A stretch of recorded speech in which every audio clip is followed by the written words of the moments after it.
Select your champion. الجملة دي اتقالت فين؟ مين اللي كتب اسم سحر عبد المجيد في خانة المستفيد من الشيك؟ ملاك اسكندريه. مش نقولها كده.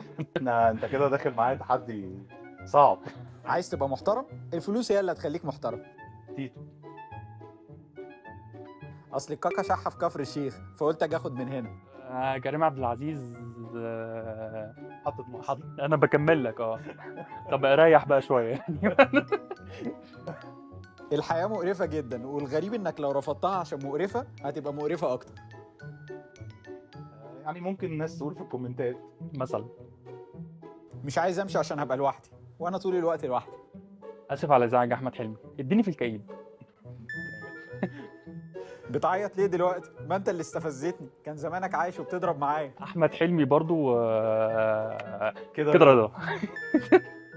انت بتساعد. انا قاعد اروق عليك. ايه يا دنيا، ما وراكيش غيري ولا ايه؟ مالك؟ طب اي هنت، طيب اي حاجه كده. يعني ادينا هنتايه. فيلم مشهور، بطولة جماعية. كباريه بقى، فرح، الحاجات دي. فرح؟ خالد ها؟ الصاوي. انت محتاج تكمل طيب؟ الفرح. انت عايز ايه كده؟ انت عايز ايه طيب؟ انا جه في دماغي انه بيسأل عن الممثل اصلا، نسيت معلش صراحه. اللي يبيعك بعيد واكسبي فيه كمان. دي الرقاصه دي ولا ايه الحكايه؟ هسهلها لك. مسلسل مشهور جدا. مشهور جدا. ما هو الفيلم اللي كان بيعك. عارف بقول. يعني في فرح مشهور جدا. لا انا عايش في جلباب ابي. مذاكر انا. انت اي حاجه، اي فرح. اي اي بالك فرح. انا مذاكر مش زي ناس مش عارفين. السلام للباشا وهو ماشي. المصلحه. احمد عز. توقع الأسوأ لأن هو ده اللي هيحصل. ايه مالك؟ اهدى بس، اهدى. ازاي ننساه؟ ازاي ورا ما ورا الطبيعه؟ أيوة. احمد امين. عيب. عمال افتكر عيب. الاسم. أنا عايزك تروق وما تقرفناش معاك عشان إحنا أصلا قرفانين. رينا.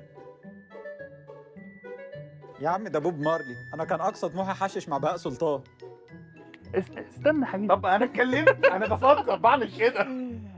احمد فهمي في اللي كانوا في ليله واحده في المتحف ده، كان اسمه ايه؟ انا عايز اسهل لك وانت تجاوب. أيوة. انا دوري في الحياه ان انا بسهل.